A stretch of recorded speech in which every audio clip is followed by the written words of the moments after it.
नमस्कार दोस्तों, स्वागत है आपका स्टडी फॉर सिविल सर्विसेज में। वीडियो को पूरा देखिए। कोई भी आपका फीडबैक है, कोई सजेशन है, तुरंत वीडियो में कमेंट करके जरूर बताइए। अच्छा लगे तो वीडियो लाइक जरूर कर लीजिए और ऐसे वीडियो लगातार फ्री में पाने के लिए चैनल को तुरंत सब्सक्राइब कर लीजिए और बेल आइकन को जरूर टैप कर लीजिए ताकि आगे भी सारे वीडियो आपको मिलते रहे। यूट्यूब में फॉलो करते हैं तो प्लीज ये वाला फ्री टेलीग्राम चैनल जरूर ज्वाइन कर लीजिएगा। सारे नोटिफिकेशन, सारे अपडेट यहीं पे आते हैं, ध्यान रखिएगा। स्टडी फॉर सिविल सर्विसेज का कोई भी पेड ग्रुप अगर आपको ज्वाइन करना है तो सिर्फ 856480560660897423864455 यही नंबर है हमारे, सिर्फ जहां पे कॉल या व्हाट्सएप कर सकते हैं।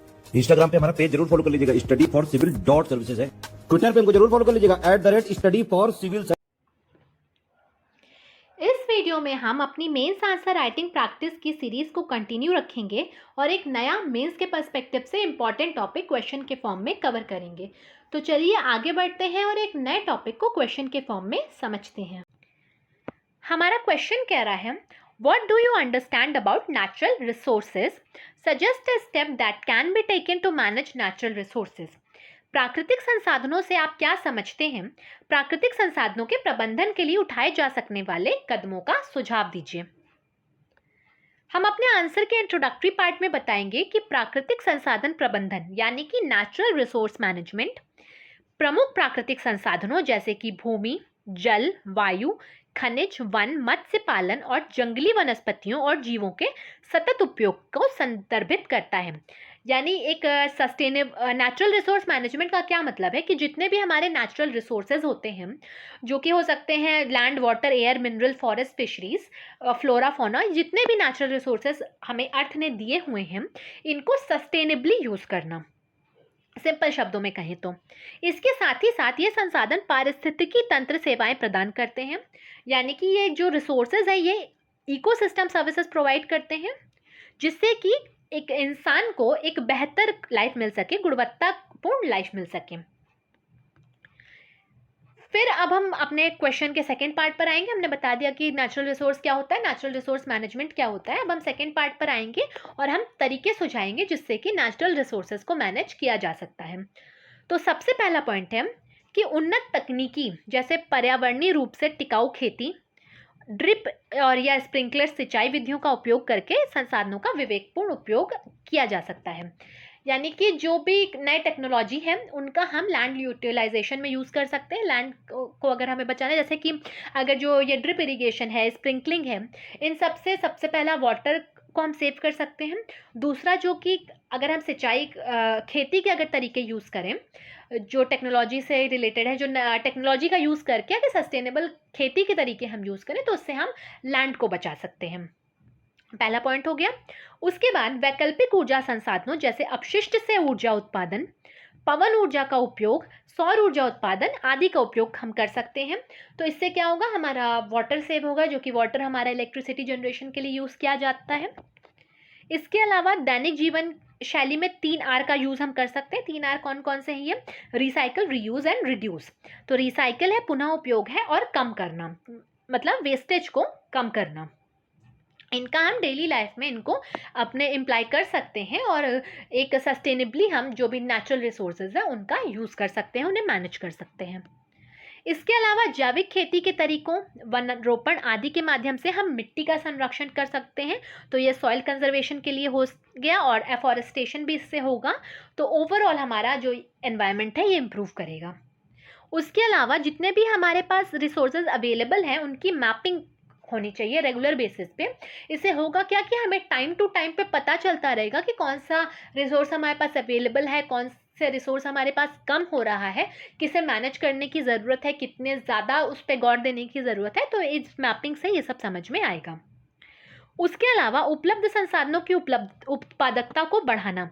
तो जो ऑलरेडी हमारे रिसोर्सेज अवेलेबल हैं उनकी प्रोडक्टिविटी को भी हमें एनहांस करना चाहिए। अब जैसे कि लैंड हमारे पास लिमिटेड था, लेकिन लैंड की यील्ड को बढ़ाया गया ग्रीन रिवॉल्यूशन का यूज़ करके, तो उससे प्रोडक्टिविटी बढ़ी। तो जो हमारे पास ऑलरेडी अवेलेबल रिसोर्सेज हैं उनकी प्रोडक्टिविटी को बढ़ाना, लेकिन सस्टेनेबल तरीके से। फिर उपलब्ध संसाधनों पर बोझ को कम करने के लिए जनसंख्या वृद्धि को नियंत्रित करना। अब देखिए रिसोर्सेज तो लिमिटेड ही अवेलेबल हैं, पर अगर उन पे जो पॉपुलेशन है वो बढ़ती जाएगी तो रिसोर्सेज अपने आप डिप्लीट करने शुरू हो जाएंगे, उनकी क्वालिटी ख़राब होती जाएगी। अब लैंड उतना ही है, लैंड कम नहीं हो जाएगा, लेकिन लैंड पर डेंसिटी बढ़ जाएगी तो लैंड अवेलेबल नहीं होगा पर कैपिटा के हिसाब से। तो जो भी उपलब्ध संसाधन है अगर उन्हें सस्टेनेबली यूज़ करना है, उसके लिए सबसे पहला तरीका है जो भी बढ़ती जनसंख्या है उसको कंट्रोल करना, जिससे कि अवेलेबल रिसोर्सेज पर दबाव कम हो। फिर उसके अलावा कृषि उत्पादों को नुकसान को कम करने के लिए उन्नत खाद्य प्रसंस्करण प्रौद्योगिकी का यूज़ करना।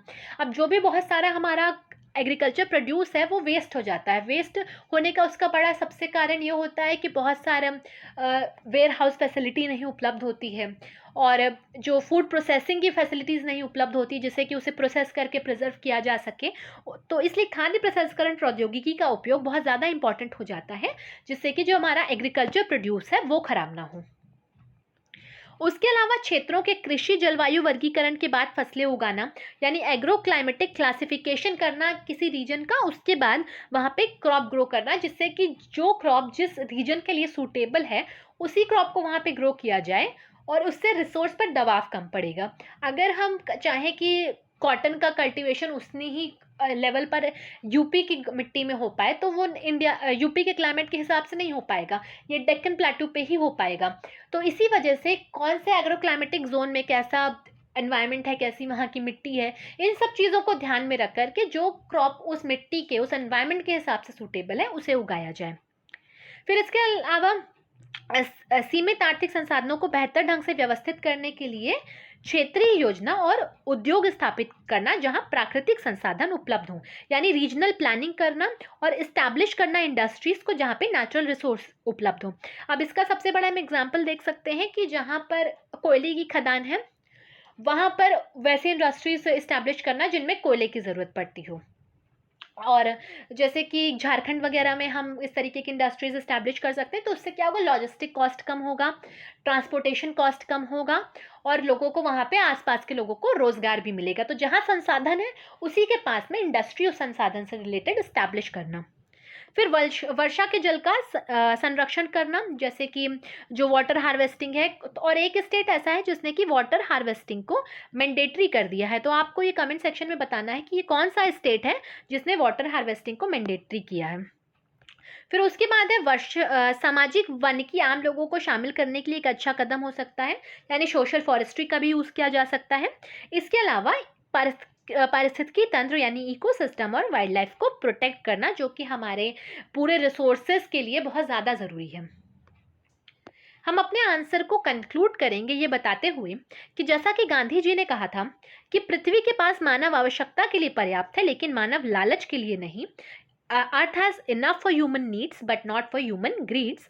तो उपलब्ध संसाधनों का विवेकपूर्ण उपयोग करना अनिवार्य हो जाता है ताकि आने वाली पीढ़ी भी उन संसाधनों का उपयोग कर सके। तो इसी के साथ हमारा ये टॉपिक कंप्लीट होता है। आगे आने वाले वीडियो में हम एक नया इंपॉर्टेंट टॉपिक क्वेश्चन के फॉर्म में कवर करेंगे। बने रहिएगा चैनल के साथ, मिलते हैं नेक्स्ट वीडियो में। Thank you for watching.